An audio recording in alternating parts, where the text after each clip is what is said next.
დღევანდელი დღის თემა: სენარის მეფის არმაფალის დროს, სალასარის მეფე არიოქი, ელამის მეფე ქოდოლგომორი და წარმართთა მეფე თარგალი შეებრძოლნენ სოდომის მეფე ვარლას.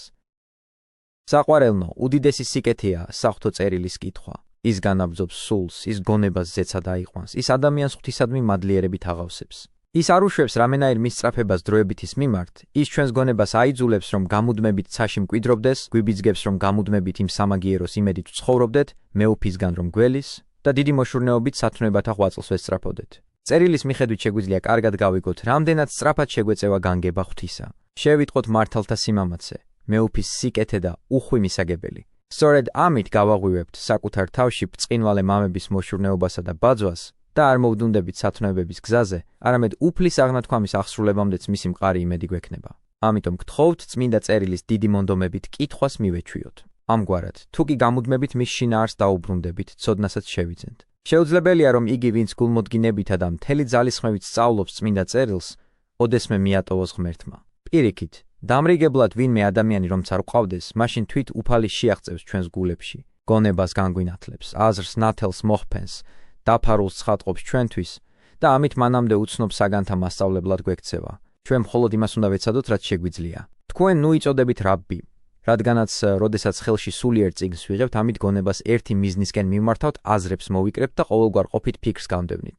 ამგვარად, დიდი ღვთისმოსაობით, სრული ყურადღებით წავიკითხავთ, რათა წაკითხulis გააზრებისას სული წმინდა გვიძღოდეს წინ და დიდად ვარგოთ ჩვენს სულებს. აი, ეთიოპიელი დედოფლის საჭურისი, უცხოტომელი!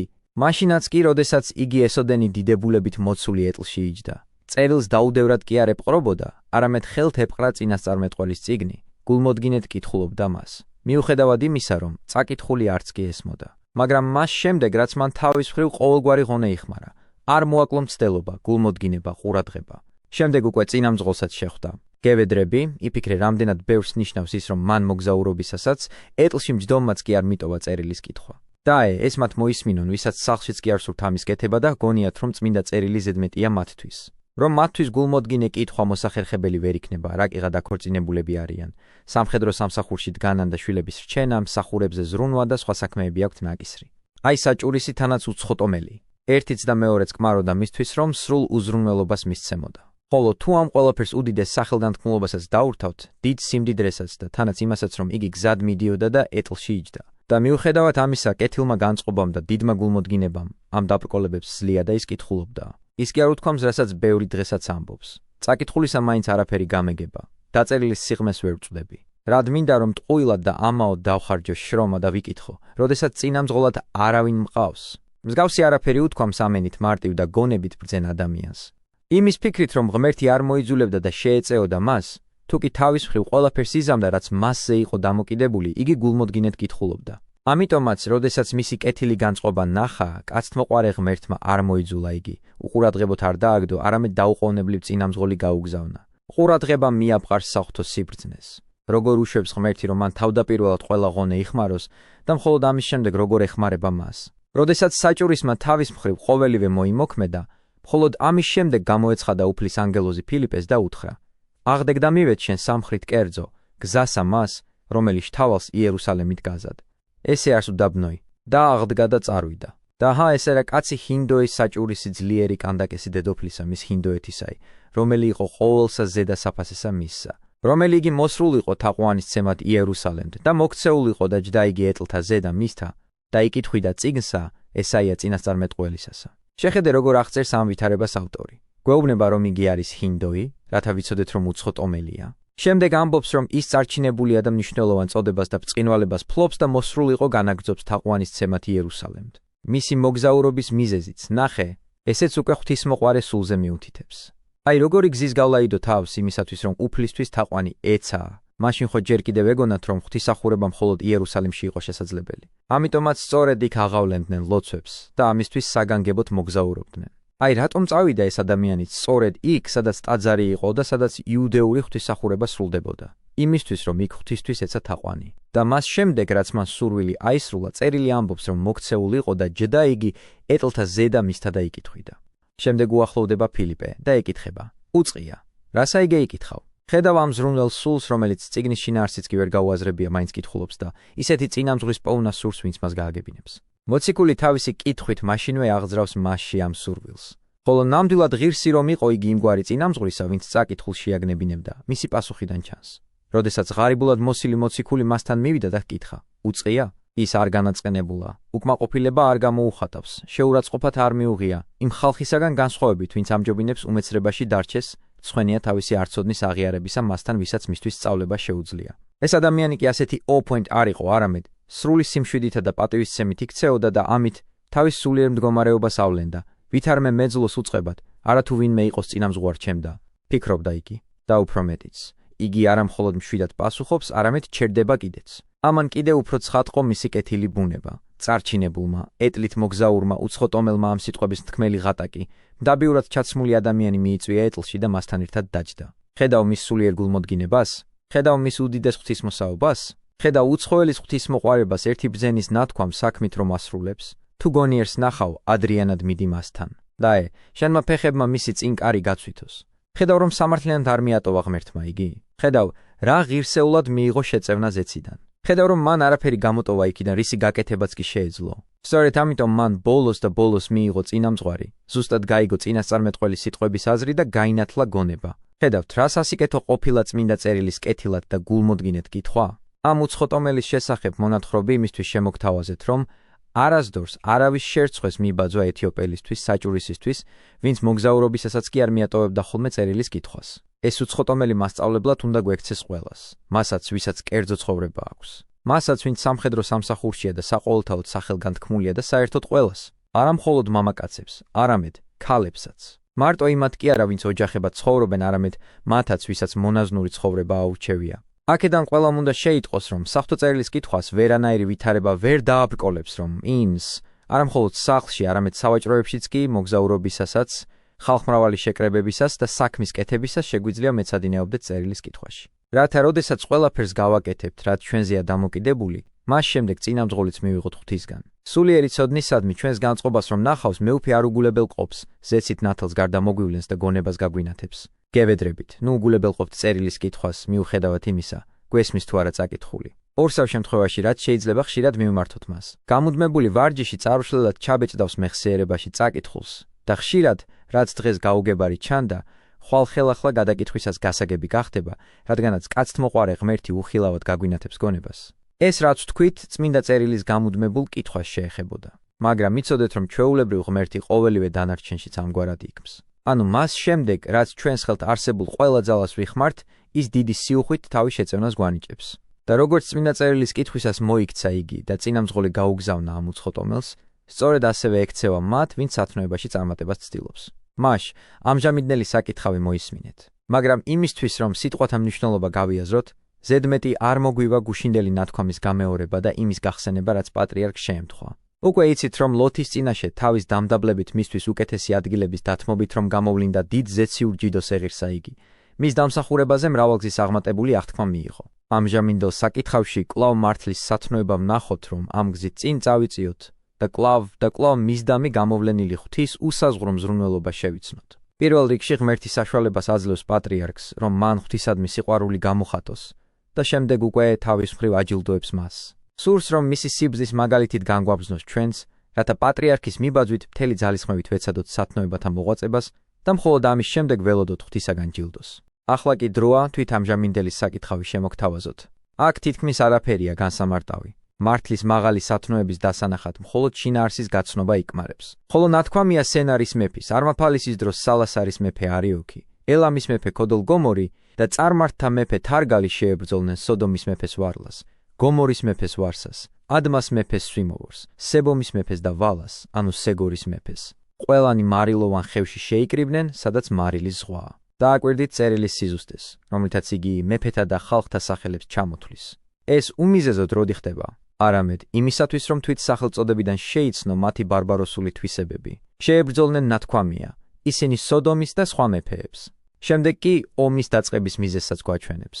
12 წელი ემონებოდნენ ქოდოლგომორს და მე-13 წელს აუჯანყდნენ. მე-13 წელს მოვიდა ქოდოლგომორი თავისი მომხრე მეფეებით და ამოწყვიტეს გმირები ასტაროტში, კარნაინში, ბევრი მათი ძლიერი მომხრე. ომიანები ქალაქ საბიში, ხორეველები სეირის მთებში, ვიდრე ფარანამდე უდაბნოში რომ მდებარეობს. უკან დაბრუნებისას კერისის მიწაზე დღევანდელ კადემდე. დაჭრეს ამალეკელთა მთავრები და ასასან თამარის მკვიდრი ამორეველები. ნათქვამს გვერდს ნუ აუვლით და უსარგებლოდ ნუ მივიჩნევთ. წმინდა წერილი დაწვრილებით იმისთვის მოგვითხრობს ამ ყველაფერს, რომ ჩვენ ამ ბარბაროსთა ძალას შევიტყოთ. როგორი ვაჟკაცობითა და სისწრაფით წამოიწყეს ბრძოლა, ასე რომ ძლიეს გოლიათებს და ყველა მკვიდრი ხალხი დაიპყრეს.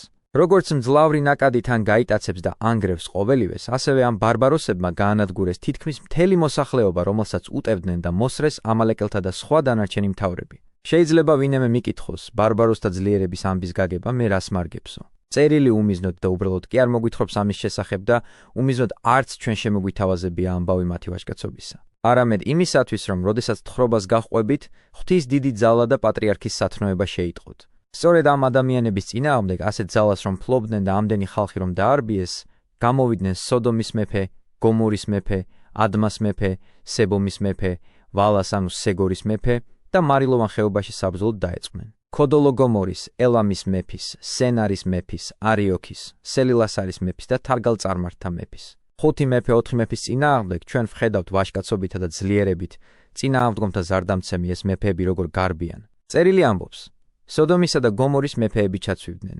დანარჩენები კი მთებში გაიქცნენ. ხედავ, რა ძალას ფლობდა ეს ხალხი, მხოლოდ ერთი შეხედვით შიშის ზარი როგორ დასცეს მათ მტერს და გაქცევა აიძულეს. წაიღეს ამბობს წერილი სოდომისა და გომორის მთელი ქონება, მთელი მათი სარჩო საბადებელი და წავიდნენ. წაიყვანეს ქონებით ურთ ლოთიც, აბრამის ძმის წული, სოდომში რომ ცხოვრობდა და წავიდნენ. აი რასაც გუშინ გეუბნებოდით, სწორედ ის ხდება ახლა. ლოტს არა მხოლოდ არ აარგო რა საუკეთესო ადგილებმა, არამედ მიახვედრა კიდეც რომ საუკეთესო ადგილები არ უნდა ეძებნა. არა მხოლოდ არაფერი აარგო, არამედ ტყვეობის გამოცდით ისიც დაანახა, რომ მისთვის გაცილებით აჯობებდა მართალთან ეცხოვრა, ვიდრე მას გამოყოფოდა და თავისუფლად მცხოვრებს ამდენი უბედურება შემთხვეოდა. აი, იგი გაეყარა პატრიარქს და ფიქრობდა, მეტად თავისუფალი ვარ, უკეთეს ადგილებს ვფლობ და უფრო გამდიდრდი კიდეცო. და უცებ ტყვედ და უსახკარო ღატაკად იქცა.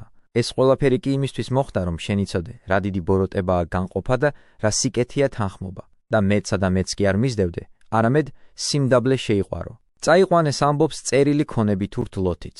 რამდენად უჯობდა, პატრიარქთან ეცხოვრა და ყველაფერი მოეთმინა. ოღონდაც ურთიერთთანხმობა არ დაეღვია, ვიდრე მასთან გაყრითა და საუკეთესო ადგილის არჩევით, ასეთ განსაცდელში ჩაეგდო თავი და უცხოტომელთა უღელი ეტვირთა. მოვიდა ერთი გადარჩენილი ამბობს წერილი და ამბავი მოუტანა აბრამ ებრაელს, რომელიც მაშინ ცხოვრობდა მამრეს მუხასთან, რომელიც ამორეվել კაცს მამრეს ეკუთვნოდა, ესხოლის ძმას ავანის ძეს ეკუთვნოდა. ისინი აბრამის მოკავშირენი იყვნენ.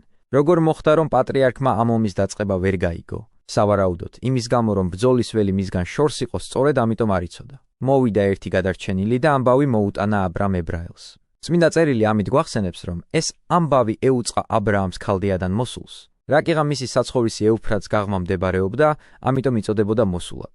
იმ თავითვე ასე დაარქვეს მას მშობლებმა აქედან გადასახლების წინათგზნობით, რადგანაც მას უნდა გადაელახა ეუფრატი და პალესტინისკენ წასულიყო, სწორედ ამიტომ ეწოდა აბრაამი. ხედავ, რომ მშობლებმა, თანაც ურწმუნო მშობლებმა, თავადაც რომ ვერ გააცნობიერეს ისე, ღვთის უმაღლესი სიბრძნით ნაწინამძღვრებებმა თავიანთ ვაჟს ასეთი სახელი უწოდეს, როგორ ოდესღაც ნოეს ლამეკმა. ეს ღვთის კაცთმოყვარების საქმეა, რომ იგი ხშირად ურწმუნოთა მეშვეობით დიდი ხნით ადრე წინა იუწყება მომავალს.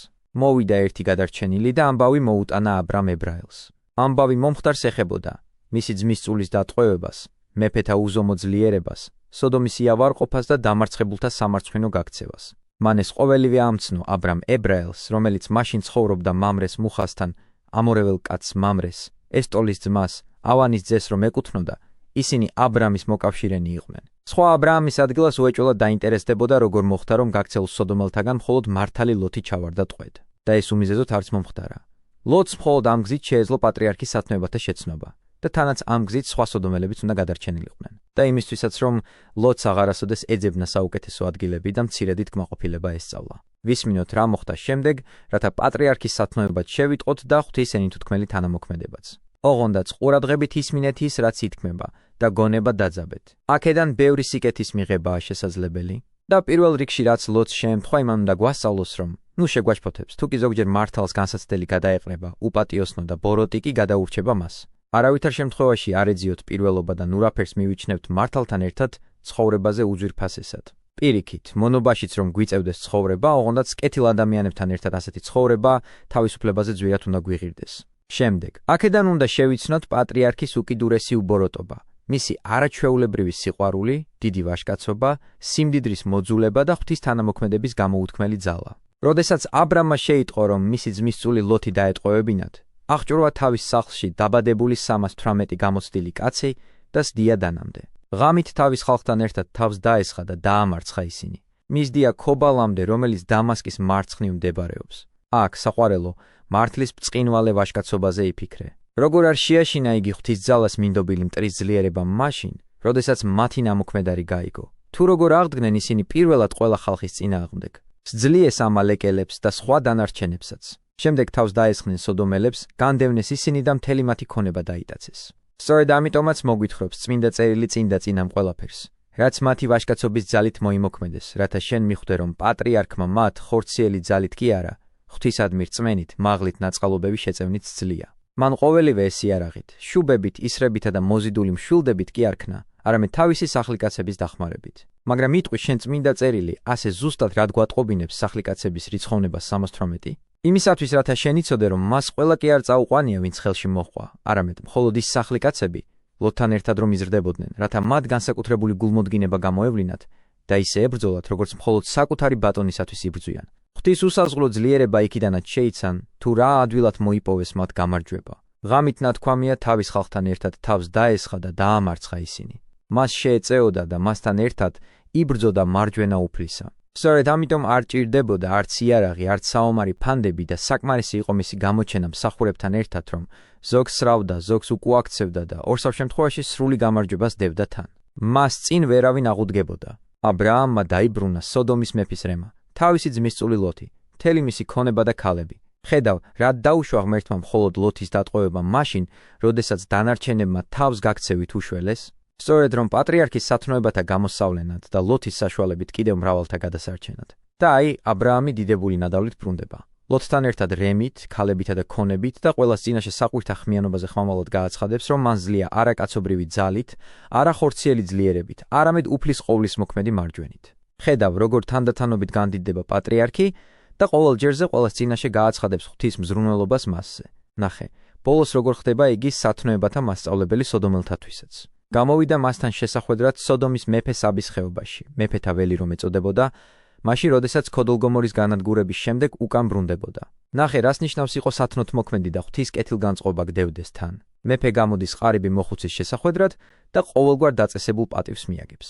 იგი მიხვდა, რომ სამეფო ღირსება ვერ ასარგებს, როდესაც ზეციური წინამძღოლი არ ეხმარება და რომ ძლიერებით ვერავინ გარდაამეტებს მას, ვისაც ღვთის მარჯვენა შეეწევა. ხოლო სალომის მეფემ მელქისედეკმა გამოუტანა პური და ღვინო. ის იყო უზენაესი ღმერთის მღვდელი. რას ნიშნავს სალომის მეფე და უზენაესი ღმერთის მღვდელი? ნათქვამია, რომ ის იყო სალომის მეფე. მას აღგვიწერს ნეტარი პავლეც მორწმუნე ებრაელთა მიმართ ეპისტოლეში. მის სახელსა და ქალაქს გამოყოფს, სიტყვათა დაყოფის საშუალებით განმარტავს მის სახელს და ამბობს, რომ მელქისედეკი სიმართლის მეფეს ნიშნავს, რამდენადაც ებრაულ ენაზე მელქი ნიშნავს მეფე, ხოლო სედეკი სიმართლეს. შემდეგ იგი ქალაქის სახელზე გადადის და მელქისედეკს მშვიდობის მეფეს უწოდებს, რაკიღა სალიმ სწორედ მშვიდობას ნიშნავს. სავარაუდოა, რომ იგი თვითხელდასხმული მღვდელი იქნებოდა. ანდა ახლობლებმა მიაგეს მას ეს პატივი ხანდაზმული ასაკის გამო. ანდა თვითონ ზრუნავდა მსხვერპლშეწირვაზე, როგორც ნოე, როგორც აბელი, როგორც აბრაამი, რომლებიც თავად სწირავდნენ მსხვერპლს. მეორე მხრივ მას წილად ხვდა, რომ ქრისტეს სახე ყოფილიყო, როგორადაც მას აღწერს კიდეც პავლე და ამბობს: უმამო, უდედო, ნათესავ მოუხსენებელ, არცა დასაბამი დღეთაი, არცა აღსასრული ცხოვრებისაი აქუს, ხოლო მიმსგავსებულ არს იგი ძესა ღმრთისასა და ღიეს, იგი მღვდელად სამარადისოდ. მაგრამ იტყვი შენ როგორ შეიძლება, რომ ადამიანს არც დედა ჰყავდეს, არც მამა, არც დასაწყისი ჰქონდეს და არც დასასრული? ხომ მოისმინე, რომ ის იყო სახე მაგალითი? ასე რომ ნუ განსვიფრდები და სახესა და მაგალითში ნუ ეძებ ყველაფერს. ის ხო სახეც აღარ იქნებოდა თუ ექნებოდა ყოველივე, რაც თავად ჭეშმარიტებისთვისაა თვისობრივი. და მაშ რას ნიშნავს ის, რაც მასზე ითქვა? რომ იგი, ვისაც თავისი მშობლები არ ახსოვდა, იწოდება უდედოდ და უმამოდ და რამდენადაც არ ჰქონდა გენეალოგია, წოდებულია როგორც უგვარტომო. როგორც ქრისტე, რომელსაც არ ჰყოლია დედა ზეცაში და მამა მიწაზე და ამიტომ უგვარტომოდ იწოდება. ნახე, როგორ აიხსნება ზოგიერთი საიდუმლო პატრიარქისადმი მიგებული პატივის მიხედვით. მელქისედეკმა გამოუტანა პური და ღვინო. როდესაც ხედავ წინასახეს, ჭეშმარიტებაზე იფიქრე და გაკვირვებდეს წმინდა წერილის ძალა, რომელმაც შეძლო მოსახდენი წინ და წინ და დიდი ხნით ადრე გაეცხადებინა ჩვენთვის. აკურთხა აბრამი და უთხრა: კურთხეულია აბრამი ცისა და მიწის შემოქმედი უზენაესი ღმერთის წინაშე. კურთხეულია უზენაესი ღმერთი, რომელმაც დაგამარცხებინა მტერი. არა მხოლოდ აკურთხებს მას, არამედ განადიდებს ღმერთს, როდესაც ამბობს: კურთხეულია აბრამი ცისა და მიწის შემოქმედი უზენაესი ღმერთის წინაშე. მან გაგვიცხადა ღვთის ძლიერება სამყარო შექმნაში, რადგანაც თუ კი ღმერთია იგი, ვინც ცა და მიწა შექმნა, მაშინ ღმერთები ვერ იქნებიან ისინი, ვისაც ადამიანები ეთაყვანებიან. ღმერთები, რომელთაც ცა და მიწა არ შეუქმნიათ, მიწის პირიდან და ცის ქვეშეთიდან აღიგვებიან. კურთხეულია უზენაესი ღმერთი, რომელმაც დაგამარცხებინა მტერი. ამჩნევ, რომ იგი არა მხოლოდ აქებს მართალს, არამედ ღვთის თანამოქმედებაზე მიუთითებს, რადგანაც ღვთის შეწევნის გარეშე აბრაამი ესოდენ ძლიერი მტრის ძლევას ვერ შეძლებდა. რომელმაც ამბობს დაგამარცხებინა მტერი. მან მოიმოქმედა ყოველი, მან სუსტები ძლიერად აქცია. მან აღჭურვილნი უსაჭურლოთა წინაშე დასცა, მისგან გამოვიდა შეწევნა, მათ რომ ესოდენი დიდება მიხმადლა. რომელმაც დაგამარცხებინა მტერი. ხედავ, როგორ გამოხატავს წერილი აბრაამის კეთილგანწყობასა და სიყვარულს ლოთისადმი. როგორ გვაჩვენებს, რომ აბრაამი ლოთის მტრებს თავის მტრებად თვლიდა იმ ყოველივეს გამო, რაც მათ მის ძმისწულს გაუკეთეს. მისცა მას ნათქვამია აბრაამმა ალაფის მიათედი. სწორედ ამავეს ამბობს ნეტარი პავლე. იხილე დღა რაბა მიყო ესე, რომელსა იგი ათეულიცა მისცა აბრაჰამ რჩეულთა მათგან მამად მთავარმან. ანუ ის ნადავლი, რომელიც თან მიჰქონდა, აბრაამმა მელქისედეკს გაუნაწილა. მთელი ალაფის მიათედი მისცა, ამით იგი მასწავლებლად იქცა ყველასთვის და გვასწავლა, რომ ღვთისადმი მადლიერება გამოხატოთ და შევწიროთ ნაწილი იმისა, რასაც იგი თავად გვაძლევს. ამის შემდეგ პატრიარქის დიდსულოვნებით განშიფრებული სოდომის მეფე ეუბნება მას: მომეცი ხალხი, ცხენები და ქონება კი შენ წაიღე. მშვენიერია გულისხმიერება მეფისა, მაგრამ მართლის სიბრძნეც ნახე. უთხრა აბრამმა სოდომის მეფეს: ხელებს აღუპყრობ მაღალ ღმერთს, ცისა და მიწის შემოქმედს, ძაბსა და ფეხსამოსის თასმასაც კი არ ავიღებ იქიდან, რაც შენ გეკუთვნის. არ გათქმევინებ, მე გავამდიდრეო აბრამი. დიდად აქვს მოძულებული სიმდიდრე პატრიარქს. რატომაა, რომ იგი ფიცით უარყოფს მეფის შეთავაზებას და რად ამბობს? ხელებს აღუპყრობ მაღალ ღმერთს, ცისა და მიწის შემოქმედს. მას ორი რამის სწავლება სურს სოდომის მეფისათვის. იმის, რომ პატრიარქი მის ძღვენზე მაღლა დგას, რითაც უდიდეს სიბრძნეს ავლენს, და იმის, რომ არ სურს ღვთის თაყვანისცემაში მისი დამოძღვრელი იყოს. და თითქოს ამით განსწავლის მას: შენგან არაფერს ავიღებ და ამისათვის მას ვიმოწმებ, ვინც შექმნა ყოველივე. ამით შენ ყოველთა ზედამყოფი ღმერთი უნდა შეიცნო და კაცის ხელით შექმნილს ღმერთებად არ მიიჩნევდე. იგია ცისა და მიწის შემოქმედი ღმერთი, ეს ბრძოლაც მან დაგვასრულებინა წარმატებით და იგია ამ გამარჯვების მომტანი. ასე რომ, ნუ ელი რომ შენი წყვნიდან ავიღებ რამეს. მე ჯილდოსთვის კი არ ვიძიე შური, არამედ პირველ რიგში ძმისწულის სიყვარულით და შემდეგ კი სამართლიანობისათვის, რომელიც გვაიძულებს, რომ უსამართლოდ დატყვევებულები მათი მტრისაგან დავიხსნათ. ძაბსა და ფეხსამოსის თასმასაც კი არ ავიღებ იქიდან, რაც შენ გეკუთვნის. ანუ არაფერს, ყველაზე უმცირესაც, ყველაზე უმნიშვნელოსაც კი. იმიტომ რომ თასმად ჩვეულებრივ იწოდება ფეხსაცმლის ზედა ვიწრო ნაწილი, რომელსაც როგორც წესი უხეში ხალხი ხმარობს. შემდეგ კი მიზეზსაც ამბობს, რამაც ამ საჩუქრებზე ათქმევინა უარი. არ გათქმევინებ, მე გავამდიდრეო აბრამი. მყავს მე აურაცხელ კეთილთა მომცემი. მე მაღლით ვიღებ შეწევნას და შენი სიმდიდრე არად მჭირდება. არად მჭირდება ადამიანური ხელგაშლილობა. ჩემთვის ღვთის კეთილგანწყობაც საკმარისია და მის საჩუქართა სიუხვე ვიცი. ლოცს რომ მცირედი და უმნიშვნელო დაუთმე, ამის სანაცვლოდ დიდ და გამოუთქმელ აღთქმას ვეღირსე. და ახლა, როდესაც შენგან საჩუქარს არ ვიღებ, უმეტესი სიმდიდრის და ღვთის უდიდესი კეთილგანწყობის მოხვეჭას ვიმედოვნებ. ფიქრობ, რომ სწორედ ამისთვის იყენებს იგი ფიცსა და ამბობს: ხელებს აღუპყრობ მაღალ ღმერთს, ცისა და მიწის შემოქმედს, რომ აბრაამი არ თვალთმაქცობს, როგორც ეს საზოგადოდ ხდება ხოლმე. რათა შენ შეიცნო, რომ მას სწორედ რომ გადაწყვეტილი ჰქონდა, სოდომის მეფის შემოთავაზებულთაგან მცირე ნაწილითაც კი არ ესარგებლა. და მან აღასრულა აღთქმა იესო ქრისტემ, რომ მისცა მოწაფეებს. უსასყიდლოდ მიგიღებიეს, უსასყიდლოდ მისცემდით. მე ამბობს, იგი ამ ბრძოლაში თავდადებისა და გულმოდგინების გარდა არაფერი გამომიყენებია. ხოლო გამარჯვება, ნადავლი და დანარჩენი ყველაფერიც უფალმა თავისი ძალით მოგვიწყნა. მერე მეფემ რომ არ იფიქროს, რომ აბრაამი ამ პარტავნებისა და სიძულვილის გამო ამბობს უარს ძღვენზე, პატრიარქი ამ შემთხვევაში სიმშვიდესა და სულიერ სიბრძნეს ავლენს და ამბობს, რომ არ აიღებს არაფერს. გარდა იმისა, რაც შეჭამეს მსახურებმა და რაც ჩემთან წამოსულებს ერგოთ წილად. ეს ხოლმა, ავანმა და მამბრესმა წაიღონ თავიანთი წილი. მათ ამბობს, იგი ნებას ვაძლევ, ნაწილი აიღონ, რადგანაც თავის მხრიდან დიდი მეგობრობა დაგვიმოწმეს. მათ ნათქვამია, ვინც აბრამის მოკავშირე იყო, ანუ მასთან მეგობრობის ჯაჭვებით იყო დაკავშირებული, რაც იქიდან ჩანს, რომ მათ საფრთხის განაწილება გადაწყვიტეს. ჯილდოდ აბრაამი ნებას რთავს, რომ მათ ნადავლის ნაწილი აიღონ და ამით კვლავ აღასრულებს მოციქულთა კანონს, რომელიც ამბობს: ღირს არს მუშაკი სასყიდლისა თვისისა. მაგრამ საჭიროზე მეტის აღების ნებას არ აძლევს გარდა იმისა, რაც შეჭამეს მსახურებმა და რაც ჩემთან წამოსულებს ერგოთ წილად. ეს ხოლმა, ავანმა და მამრემ წაიღონ თავიანთი წილი. ხედავთ პატრიარქის სათნოების სრულქმნილებას, როგორ გვაჩვენა მან სიმდიდრის უარყოფა, სიბრძნე და სიმდაბლე. და ყოველივე ისე მოიმოქმედა, რომ არავის ეფიქრა, თითქოს მან მოპოვებული გამარჯვებით განდიდებულმა საჩუქრები ამპარტავნებითა და სიძულვილით უარყო. გთხოვთ, რომ სწორედ მას მივბაძოთ. გთხოვთ, რომ თავი უმციკლოდ დავიცვათ, რათა სათნოების სახელით ამპარტავნება არ დაგბრალდეს, ან და სიმდაბლის სახელით სათნოება არ დაზარალდეს. ყველაფერში ზომიერება შევინარჩუნოთ და ჩვენ საქმეებს საფუძვლად სიმდაბლე დაუდოთ, რათა სათნოებათა შენობა უხიფათოდ ავაგოთ. სათნოება ისაა, რაც სიმდაბლით აღესრულება. ვინც სათნოებებს სიმდაბლეს დაუდებს საძირკვლად, მას შეუძლია ნებისმიერი სიმაღლის შენობა უშიშრად აღმართოს.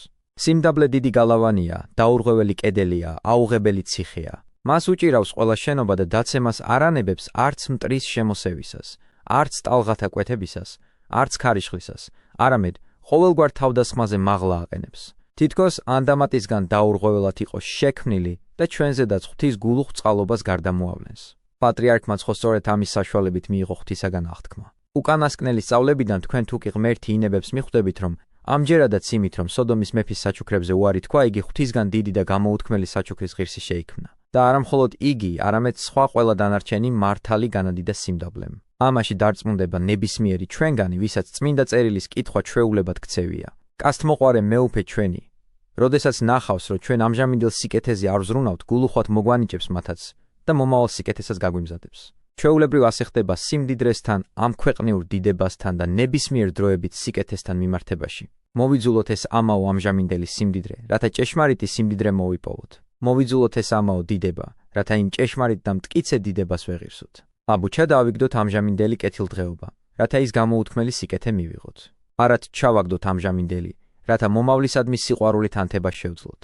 იგი, ვინც ამჟამინდელზეა მიჯაჭვული, შეუძლებელია საკუთარ თავში იმ გამოუთქმელისადმი სიყვარულს განიცდიდეს. ამჟამინდელისაკენ მისწრაფება მას გონებას უბნელებს, ისევე როგორც რაღაც უწმინდურება აბრმავებს ხორციელ თვალს და რაც საჭიროა იმის დანახვის უნარს აკარგვინებს. და პირიქით, შეუძლებელია, რომ იგი, ვისაც მარადიული და უცვალებელი სიკეთე უყვარს, ესწრაფოდეს დროებით სიკეთეს, რომელიც გამოჩენამდე გაგვიფრინდება და გაქრება. ვინც ღვთის სიყვარულითაა გამჭვალული და მომავალი სიკეთის ძლიერი სურვილით აღძრული, ამჟამინდელ ცხოვრებას სულ სხვა თვალით უყურებს და იცის, რომ დღევანდელი ყოფა მხოლოდ სრულ აჩრდილია და სიზმრისაგან სრულებით არ განსხვავდება. სწორედ ამიტომ თქვა ნეტარმა პავლემ თავის ერთ-ერთ ეპისტოლეში. წარმავალ არს ხატი ამის სოფლისაი, რითაც აჩვენა, რომ ყოველივე ადამიანური მხოლოდ აჩრდილია და ლანდივით ან სიზმარივით გაივლის, რადგანაც მოკლებულია ყველაფერ ჭეშმარიტსა და მყარს. განა აჩრდილთა დევნა, სიზმრებით თავმოწონება და მსწრაფლწამრავალზე მიჯაჭვულობა არ ჩვევია ბავშვურ გონებას? წარმავალ არს ამბობს ხატი ამის სოფლისაი. როდესაც შენ გესმის, რომ წარმავალ არს, მაშ რაღაცად ეძებ მიწიერ სიკეთეს. როდესაც გესმის, რომ კაცობრივი მხოლოდ ჩრდილია მოკლებული ჭეშმარიტებას ნეფსით, რა დემონები ამპარტავნებას. რატომაა, რომ ამ ქვეყნიურ სიკეთეთა წარმავლობასა და მერყეობაზე ფიქრისას არ უკუაგდებ მათ და საკუთარ სურვილებს იმ სიკეთეებისკენ არ მიმართავ, რაც მუდმივი, მყარი, მტკიცეა და არანაირ ცვალებადობას არ ექვემდებარება? იმისათვის, რომ სამყაროს მასწავლებელი სიბრძნეს მისვდე, ნახე, რა სიტყვით გამოთქვა მან სხვაგან, როდესაც სურდა ეთქვა, რომ ამ ქვეყნიურ ცხოვრებაში ყოველივე ყველაზე დიდებული და ნამდვილიც კი არარაობაა. რაზედაც არ უნდა მიუთითო. იქნება ეს დიდი სიმდიდრე, დიდება, სახელოვნება, პირველობა, ხელმწიფება, თვითმეფობა, დიადემით შემკობა და მაღალი საყდარი ყოველივე ხილული დროებითი ამბობს იგი. მცირეხნით გვაქვს და მცირეხნით გვატკბობს. მაშ რის ძიება გსურს რომ შემოგთავაზო, თუ კი ყოველივე ხილული დროებითია? იმ უხილავი სიკეთისა ამბობს, ამ ხილულისა კი არა, არამედ იმის ხორციელი თვალი რო ვერ ხედავს. მაგრამ მითხარი ამბობს, ვინ შეძლებს დაგარწმუნოს, რომ ხილული უარყო და უხილავი ეძებო? ამბობს, თვით თქვენმა ბუნებამ უნდა გასწავლოთ ესო. და განახოთ, რომ თუმცა აქაური სიკეთე ხილულია, სწრაფლწარმავალია იგი. ხოლო იქაური, თუმცა ამჯერად უხილავია, მაინც მარადიულია, წარუვალია, არ იცის საზღვრები, დასასრული, არც რამენაირი ცვლილება. ყოველთვის მყარია და შეურყეველი. შეიძლება უკვე ძალიან გამძიმებთ, რა კიღა ყოველდღიურად გთავაზობთ რჩევებს. მაგრამ, აბა როგორ მოვიქცე? დიდია ცოდვის წყლული, დიდია სიძვის ცოდვის ძალა, შესამჩნევია სათნოებათა სიმცირე. ამიტომაც მინდა, რომ თუნდაც გაუთავებელი შეგონებებით დავძლიო წყლული და აქ მომსვლელები სრულად გამკურნო. წერილის განმარტებასაც ამისთვის ვცდილობ და მართალთა მაგალითებიც ამიტომ მომაქვს და ერთისა და იმავეს ხშირ გამეორებას არ ვეშვები, რომ რამენაირად მართალთა ბაძვისკენ გიბიძგოთ. დაგვიანებით მაინც დავფიქრდით ჩვენს ხონებაზე, ამ ცხოვრებაში ჩვენთვის მოცემული დრო გამოვიყენოთ და ვიდრე დროა, სინანულისა და ცოდვათა გამოსწორებისაკენ ვისწრაფოდეთ, ჩვენი მონახვეჭის ნაწილი საკუთარ სულებს მოახმაროთ და რაც არ გვჭირდება, გაჭირვებულებს მივცეთ. მითხარ, რა დაძლევ ნებას, რომ ოქრომ და ვერცხლმა, რომელიც ჟანგდება, შეგჭამოს შენ, როდესაც შეგიძლია ღარიბებს მისცე ის და ამ უსაფრთხო საცავში შეინახო. ხოლო როდესაც განსაკუთრებულად დაგჭირდება ის, მათგან დახმარებას მიიღებ. აქ შენგან გამოკვებილნი იქ იმ დღეს კადნიერების კარს გაგიღებენ და თავის მარადიულ საფარველში მიგიღებენ. ნუ დაუშვებ, რომ შენი სამოსი შეჭამოს მღილმა და საკუჭნაოში გამოუყენებლად ეკიდოს მაშინ, როდესაც ამდენ სჭირდება ტანი სამოსი და ამდენი დადის შიშველი. ამ ღილს ვარჩიოთ შიშველი ქრისტე, რომელსაც ჩვენთვის და ჩვენი ცხონებისათვის სამოსელიც კი არ მოსავს, რათა მას შემდეგ, რაც მისი შემოსვის ღირსნი გავხდებით, გვესმას იმ დღეს. შიშველ ვიყავ და შემოსეთ მე. ნუ თუ დამამძიმებელად დიდია ამ ცნებების ტვირთი, ეს სიკეთეები ამბობენ ისინი მოკვდავია, ხრწნადია, ამაოდ წარმავალია. შეეცადეთ და სარგებელი მიიღეთ მათგან, რათა მათმა დაკარგვამ დანაკლისი არ გამოიწვიოს შენში, არამედ მათგან უდიდესი სარგებლობა ნახო. უკიდურესი და სრულიად არაადამიანურია, რომ საკუთარი ტკბობისთვის ამდენი გაფლანგო. ზედმეტის კივრებსა და საკუჭნაოში გამოკეტო და არ გინდოდეს, რომ შენს მსგავს მოახმარო. გაცემას მღილის ან ჭიისგან შეჭმა ან ქურდებისაგან მოპარვა გერჩიოს. და მეტიც, ამის გამო სასჯელის დამსახურება, იმის ნაცვლად, რომ ვისაც სჭირდება, მათზე გასცე და შესაბამისი ჯილდოც დაიმსახურო. საკუთარი სულებისადმი უზრუნველობას აქამდე ნუ მივიყვანთ, გევედრებით, არამედ ღარიბებს მივცეთ ზედმეტი და ამით თავის დროზე დიდი კადნიერება მოვიპოვოთ. რათა გამოუთქმელი სიკეთით ტკბობის ღირსნი შევიქმნეთ მადლითა და კაცთმოყვარებითა უფლისა ჩვენისა იესო ქრისტესითა, რომლისა არს, მამისა და სულისა წმიდისა თანა დიდება და უფლება, აწ და მარადის და უკუნითი უკუნისამდე. ამინ.